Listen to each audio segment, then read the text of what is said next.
Kom ons word stil vir 'n oomblik met Psalm 95 en dit lees soos volg. Kom, laat ons jubel tot eer van die Here. Laat ons juig oor die rots by wie ons redding vind. Laat ons na hom toe gaan met lof. Laat ons hom toejuig met lofgesange, want die Here is die magtige God, die groot koning oor al die gode. Broers en susters, gemeente van Carleton wil die Here groet julle elkeen vanmôre en hy skenk aan julle sy genade, sy barmhartigheid en sy vrede. Amen. Goed, ons is by die 3de Sondag in die Lydensweek, of in die Lydenstyd, nie sê die Lydensweek, die Lydenstyd.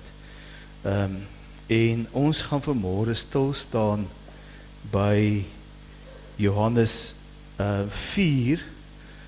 Ek het die hele gedeelte opgesit van vers 5 tot 42, maar ek dink ek gaan net tot by vers 26, 27 lees. Ek dink dis maar eintlik die klem van die preek ook vanmôre. So voordat ons dit lees, kom ons bid net saam. Hemelse Vader, baie dankie dat ons vanmôre weer as u kinders hier kan saam wees. Dankie vir hierdie wonderlike dag wat u vir ons gegee het. Dis winderig, die wind waai, maar Here, dis ook nodig. Dis waarom die wind daar is. Dat hy kan waai en of reën kan bring, of in hierdie geval dalk vir ons bietjie koeler weer gaan bring. Maar dankie Here daarvoor. Dankie dat ons weet, u is in beheer van die skepping, van die natuur, van die wind. U is in beheer van alles. En so wil ons ook vanmôre kom vra, Gees van God, dat u sal kom en elkeen van ons sal aanraak. U het reeds ons harte voorberei, u het ons reeds gereed gemaak vir hierdie oomblik vanmôre. Kom u en kom plant u die saad, die woord in ons elkeen se hart en elkeen se lewe. En vir my ook as prediker vra ek dat u my vanmôre sal kom oordek, dat dit wat ons vanmôre met mekaar hier deel uit die woord, dat dit ook woorde van u sal wees. Dit bid ek in Jesus naam. Amen. Johannes 4 van vers 5. Hy kom toe by 'n dorp in Samaria met die naam Sigar, naby die stuk grond wat Jakob aan sy seun Josef gegee het. Die fontein van Jakob was daar en Jesus het toe, omdat hy moeg was van die reis, sommer by die fontein gaan sit. Dit was omtrent 12 uur die middag. Daar kom toe 'n Samaritaanse vrou water haal en Jesus vra vir haar, gee my 'n bietjie water om te drink. Sy disippels was intussen weg dorp toe om te gaan kos koop. En die Samaritaanse vrou sê toe vir hom, hoe vra jy my wat 'n Jood is? Hoe vra jy wat 'n Jood is vir my, 'n Samaritaanse vrou, water om te drink? Die Jode en die Samaritane gaan immers nie met mekaar om nie. Dit is 'n baie diplomatische manier om te sê, ons het nie ooggare vir mekaar. Ons sit nie langs dieselfde vuur nie, ons gaan nie met mekaar om nie. Jesus het haar geantwoord, as jy geweet het wat God gee, en wie dit is wat vir jou sê, geef my 'n bietjie water om te drink, sou jy hom gevra het, en hy sou vir jou lewende water gegee het.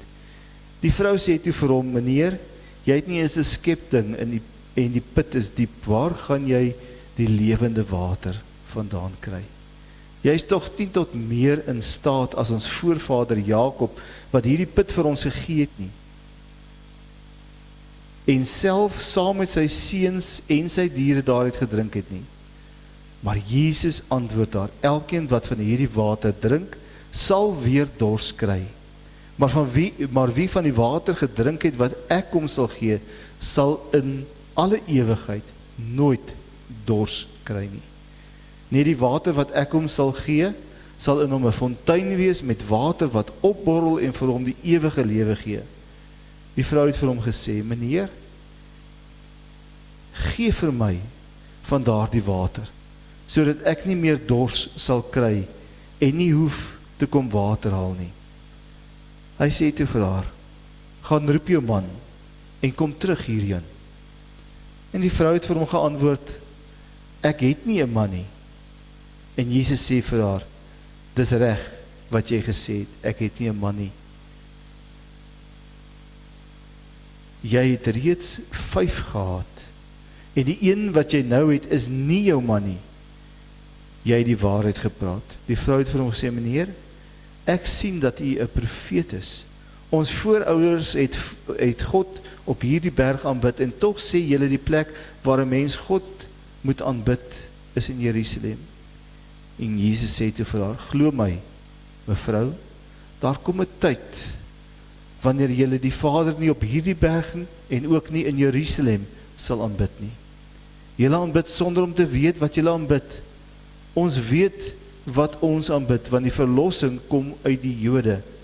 Maar daar kom 'n tyd, en dit is nou, wanneer die ware aanbidders die Vader deur die Gees en in waarheid sal aanbid, want die Vader wil juis hê dat die mense wat hom aanbid, dit so met waarheid moet doen.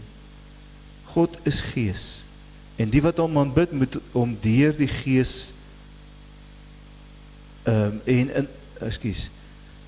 en die wat hom aanbid moet hom deur die Gees en in aanbid. Daai versie lyk nie vir my heeltemal reg nie. Deur die Gees aanbid. Die vrou het vir hom gesê, ek weet dat die Messias kom, hy wat ook Christus genoem word. Wanneer hy kom, sal hy alles aan ons bekend maak. En toe sê Jesus vir haar, dit is ek wat met jou praat. En net toe het sy disippels teruggekom, en hulle was verbaas dat hy met 'n vrou praat. Tog het niemand vir haar gevra, wat wil jy hê? Of vir hom, waarom praat hy met haar nie? Ek gaan net tot daar lees, ek gaan nou die hele gedeelte lees nie. Hierdie gedeelte wat ons vanmôre gelees het, wil eintlik vir ons, as ons mooi daaroor gaan dink, so 'n kykie gee op Jesus. Maar ook die feit dat Jesus vir haar, die vrou, kom sê, dat dit gaan oor meer as net die Jode, en dit gaan oor meer as net die Samaritane. Dit gaan eintlik oor die persoon wat jy aanbid, en dit gaan oor my as Messias. As mens die gedeelte verder lees, dan openbaar Jesus om aan haar, en sy besef dat hy die Messias is, en dan hardloop sy terug na die dorp toe, en gaan vertel vir al die mense, dat Jesus vir haar so baie oor haar gesê het, en dat sy glo, dat hy die Messias gesien het, en so word sy amper een van die eerste sendelinge, wat teruggaan na dorp en na mense, om vir hulle te bring na die Here toe. Die eerste belangrike punt wat ons hier moet raak sien vanmôre, is dat Jesus ontmoet mense waar hulle is. Die vraag wat ons in die eerste plek moet vra is, hoekom kom hierdie vrou 12 uur die middag om water te skep?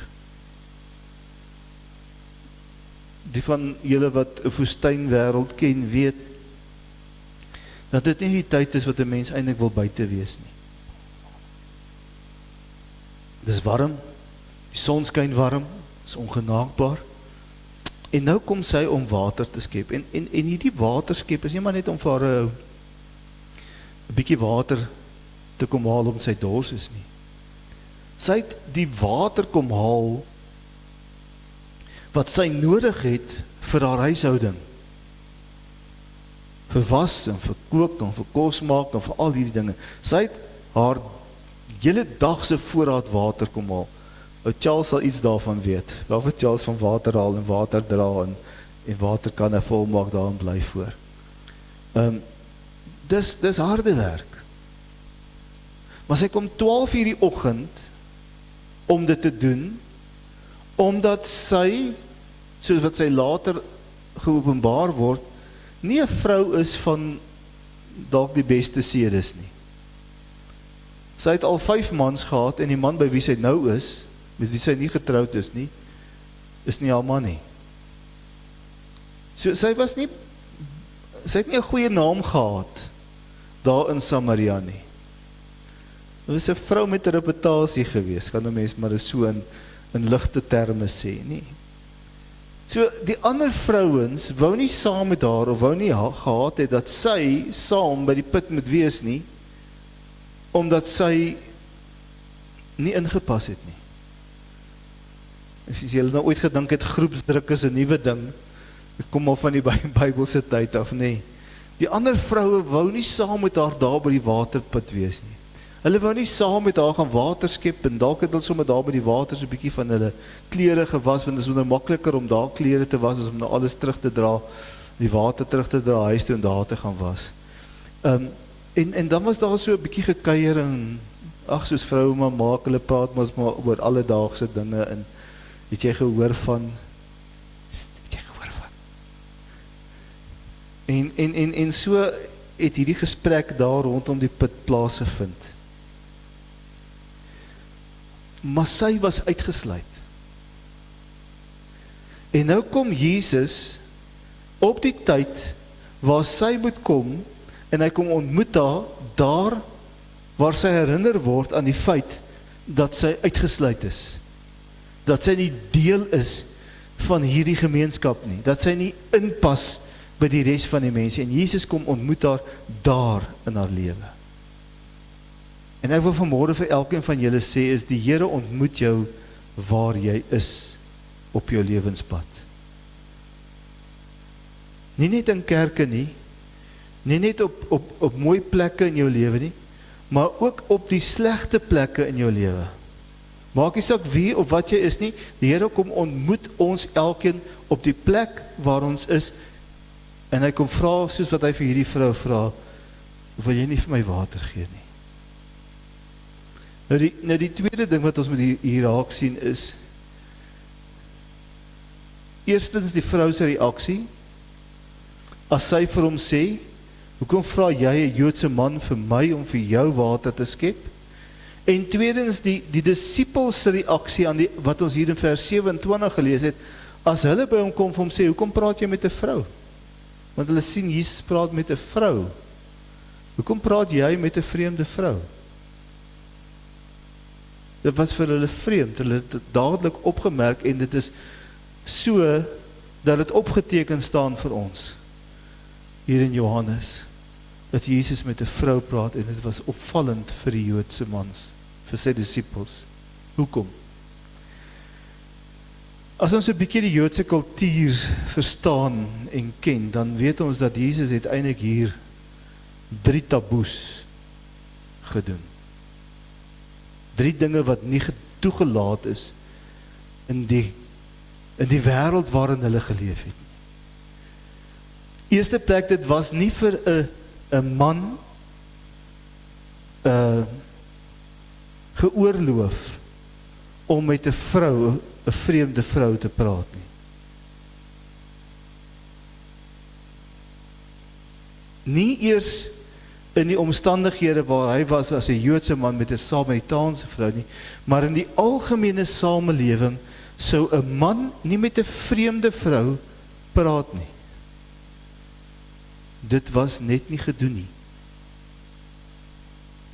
Dit was gesien as onbehoorlik en onbetaamlik.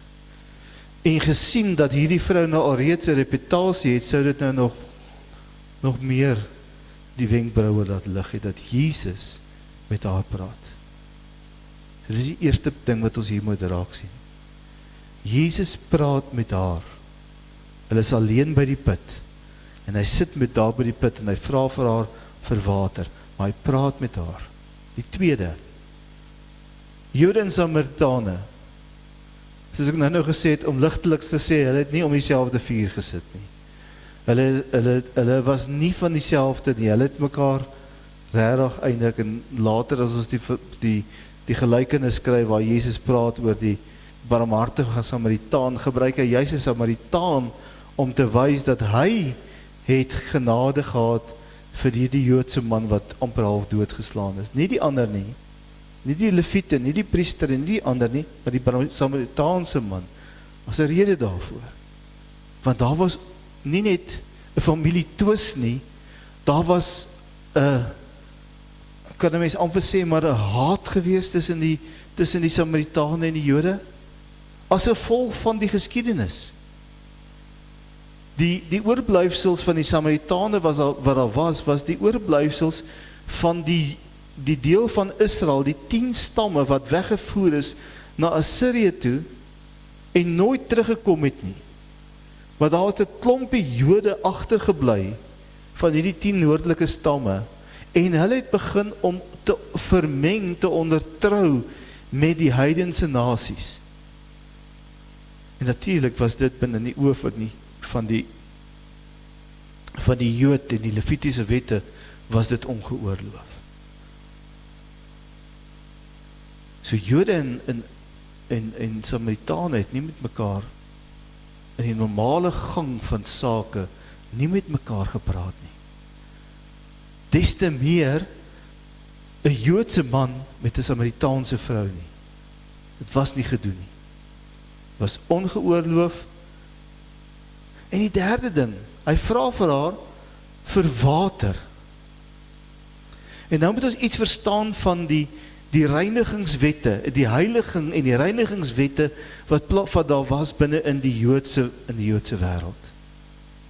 'n Samaritaanse vrou, omdat sy nie geoffer het nie, en omdat sy nie binne die Joodse volk die Joodse reinigingswette gevolg het nie, was as onrein beskou. So wanneer hy van haar iets sou vat, 'n beker water, 'n stukkie kos, of wat ook al, sou hy as onrein beskou gewees het.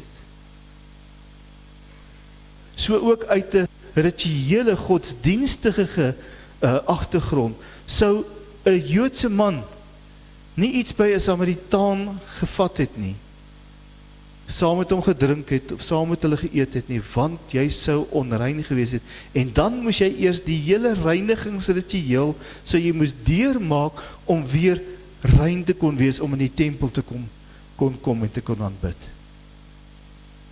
So 3 redes. Sy was 'n vrou, sy was 'n Samaritaan se vrou, en dit sou hom onrein gemaak. En nogtans gaan ontmoet Jesus haar daar waar sy is. Want Jesus wil vir ons iets meer gee as net water. Hy wil ook vir hierdie Samaritaanse vrou lewe gee. Die ewige lewe. En in sy gesprek met die Samaritaanse vrou, waar dit gaan oor water, en die misverstand wat ek verlede week ook uitgewys het, waar hy vir haar gesê het, geef my water, en dan is hy half so, ek kan dat sien in my geestes ook, kan ek sien, sy is so half smaald om te sê, vra jy vir my water as 'n Joodse man vir 'n Samaritaanse vrou. En dan sê Jesus vir haar, maar as jy geweet het wat ek vir jou gee, sal jy vir my vra om vir jou water te skep. Nadat sy dan net vir hom gesê het, maar jy het nie eens 'n skepting om hier net hierdie diep put vir my water uit te haal nie. Dan sê Jesus vir haar, maar as jy my vra, sal ek vir jou water gee, lewende water. En dan kyk sy vir hom so, wat jy maar mee gaan skep. Nee, julle sien so 'n bietjie die humor daarin. Wat jy waar gaan kry, wat jy waarmee gaan skep. Hierdie put is diep. Jy gaan nie sommer net jou hand insteek en dit uithaal nie. Jy het iets nodig om dat mee te skep. Waar gaan jy die lewende water vandaan kry? En dan kom Jesus en hy sê vir hom, maar ek is die lewende water. Van hierdie water gaan jy weer dors kry. Jy gaan elke keer weer moet terugkom. Elke dag 12 uur gaan jy weer moet kom, en gaan weer vir jou water moet skep, en weer vir jou water moet skep, en weer vir jou water moet skep, want hierdie water gaan nie jou ware innerlike dors nie. Dat my dink aan Psalm 42, soos 'n hert in dorre streke. Ons almal het 'n dors in ons, maar nie na water nie. Niemand net om ons stem en ons lippe bietjie nat te maak. Ons het 'n dieper dors na ewige lewe, na 'n ewige verhouding met God self. Dis waarna ons eintlik dors. En Jesus kom lê dit bloot in hierdie Samaritaanse vrou deur vir haar te sê, ek weet waarom jy hier is by die put, ook op hierdie tyd van die dag, maar ek wil vir jou iets gee, wat jou lewe sal verander, wat jou lewe sal nuut maak, soos ek nou met die kinders ook gedeel het. Wat jou altyd sal verander. Daardie ewige dors na 'n verhouding met God, 'n lewende God. ek wil daai dors, wil ek in jou kom les. En sy het daai dors, want onmiddellik vra sy vir die Here, gee vir my van daardie water. Elke mens, maak nie saak wie hy is nie, het diep binne ons daardie dors, daardie behoefte na verhouding met die lewende God. Elke mens. En dis wat die Here kom aanspreek in daardie oomblik, deur vir haar te wys dat sy dors het. Dors het na iets wat meer betekenis het, as net 'n bekertjie water. Die volgende moment breek iets rondom hierdie vrou se lewe oop. Jesus sê vir haar, gaan haal vir my jou man, gaan haal jou man, dat hy ook kom hoor. En dan moet sy vir die Here sê, Here, maar ek het nie 'n man nie. Dan sê Jesus vir haar, ja, jy's reg. Jy het 5 mans gehad en die een wat jy nou by is nie jou man nie. En dan staan sy verwonderd, maar hoe het hierdie vreemde man geweet van haar? Het haar reputasie so ver geloop, dat die selfs die Joodse mans nou al van haar weet. Maar Jesus bring dit in die lig, nie om haar te verkleineer nie. Nie om haar verder in die grond te trap nie. Nie om haar te oordeel nie, of te veroordeel nie. Hy doen dit om vir haar te sê, maar jy het iets meer nodig. Jy het iets meer nodig as hierdie gewone water. En dan sien sy Jesus raak. Sy sê vir meneer, u is 'n profeet. Die eerste lig gaan op. Sy sien dat Jesus meer is as maar net 'n Joodse man. Here, u is 'n profeet. Sy sien nog nie die volle waarheid nie, maar sy begin al iets sien van Jesus en besef dat hier iets anders aan hierdie Jesus is. En dan gaan dit oor van hierdie gesprek, hierdie persoonlike gesprek tussen haar en Jesus, gaan dit oor na geloofsgesprek toe. Dan sê sy, my voorvaders het hier, op hierdie berg, het ons God aanbid. Julle sê ons moet in Jerusalem gaan aanbid, maar ons voorvaders het hier die Here aanbid. Hoekom moet ek al die pad Jerusalem toe gaan? En dan sê Jesus vir hom, maar daar kom 'n tyd, wat julle die Vader nie sal aanbid hier, en ook nie in Jerusalem nie, maar in julle hart. Godsdienst, ware godsdienst, is nie 'n gebou nie, dis nie 'n plek nie, dis nie 'n tempel nie, dis nie 'n kerkgebou nie, dis nie enige van daardie dinge nie. Ware godsdienst is 'n verhouding, 'n lewende verhouding met die lewende God, tussen my en God, tussen jou en die Here. Dit is ware godsdienst. Nie 'n plek van aanbidding nie, nie 'n plek waar ons offers bring nie, maar 'n plek waar ons die offer, Jesus Christus, in ons lewe inbring. Waar ons Jesus Christus deel maak van ons lewe, en waar ons toelaat dat Jesus ons kom nuut maak. En dis wat hierdie vrou moes raak sien. En die stuk wat ons nou nie gelees het vanmôre nie, as die oomblik as hy dit snap, die oomblik as hy besnap en besef, dat Jesus maar nie net 'n profeet is nie, maar hy is die Messias, hy is Jesus self, hardloop sy terug dorp toe, so vinnig as wat sy kan, in die warm son, in die woestyn, en sy gaan sê vir haar mense, kom na die put, want ek het die Messias, wat ook Christus is, het ek ontmoet. Haar lewe verander. En ondanks die feit, dat die mense haar uitgewerp het uit haar gemeenskap uit, ondanks die feit, dat sy uitgeskuif is, en verwerp is, gaan sy terug na die mense toe, en sê vir hulle, ek het die Messias ontdek. Kom so dat julle hom ook kan ontmoet. En dis wat die Here van ons elkeen vra. Dat ons as kerk en gelowiges ook sal uitgaan, en mense sal gaan ontmoet, op die plek waar hulle is. Langs die straat, sonder klere, dalk 'n verslaafde, maar dat ons sal gaan en mense sal ontmoet waar hulle is, sodat van ons vir hulle die Christus, die Messias, Jesus Christus, in hulle lewe kan inbring. Dis wat die Here vir ons vra. Is jy vandag dors? Kom sit by die put saam met Jesus, sodat hy vir jou die water van die ewige lewe kan gee. En as jy hom ontdek het, moet dit nie vir jouself hou nie, daar's genoeg vir almal. Gaan vertel die wêreld wat Jesus vir jou in jou lewe doen. Kom ons bid saam. Hemelse Vader, baie dankie vir hierdie boodskap. Ag, ons ken hierdie verhaal, ons het hom al so baie kere gehoor.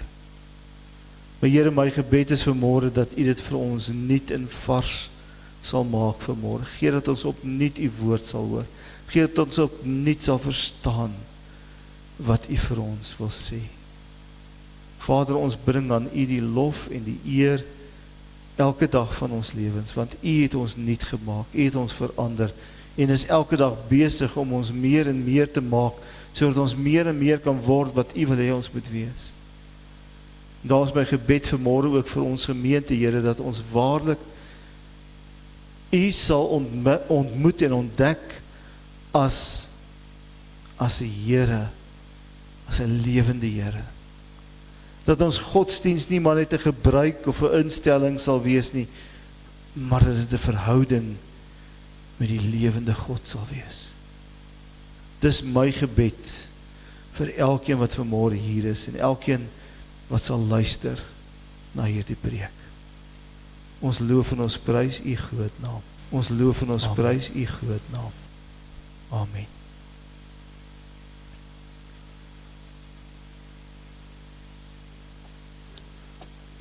Ons gaan vanmôre weer saam aansit by die nagmaalstafel en ek wil julle almal uitnooi om saam te kom deel aan die nagmaal. Soos altyd gaan ons vanmôre julle gaan julle self kom bedien, julle gaan sit maar met die broodjie en die wyn by julle en dan sal ons saam die nagmaal gebruik daarna. So ek nooi julle uit, kom asseblief, kom bedien julle self. As ons vanmôre so rondom die nagmaaltafel sit en ons geluister het na die woord, dan weet ons dat Jesus is meer as maar net 'n naam. Jesus is meer as net 'n profeet, soos wat baie mense hom bely, maar soos wat hierdie vrou vanmôre ontdek het dat Jesus die Christus is, die Messias, die Verlosser. So moet elkeen van ons hom leer ken as die Messias. Die Here wat bereid was om vir ons die offer te word, sy lewe, sy liggaam, sy bloed te stort, sodat ons die ewige lewe kan hê. Maar dit beteken dat ons hom ook persoonlik moet leer ken. Dis nie maar net 'n ritueel om Sondag hier te sit en te staan voor die nagmaaltafel nie. Dis om elke dag te leef in die wete dat Jesus my vriend, maar ook my verlosser is. Wat homself gegee het, sodat ons die ewige lewe kan hê. Die brood wat ons vanmôre breek, is die teken van die liggaam van Christus, wat vir ons gebreek is. Neem dit, eet dit, dink daaraan en glo, dat sy liggaam vir ons elkeen gebreek is, as 'n volkome verlossing vir al ons sondes.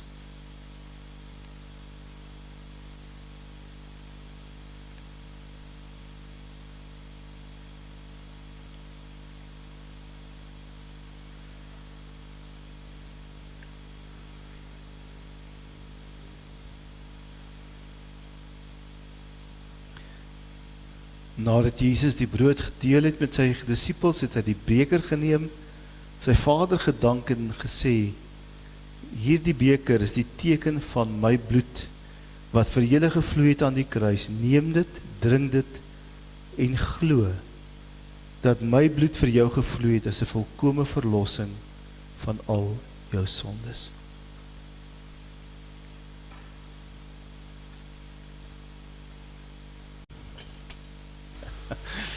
Kom ons ontvang ons die sluit. seën van die Here. Die Here sal julle seën en julle beskerm. Die Here sal tot julle redding verskyn en julle vrede gee. Die Here sal julle gebede verhoor en julle seën. Amen.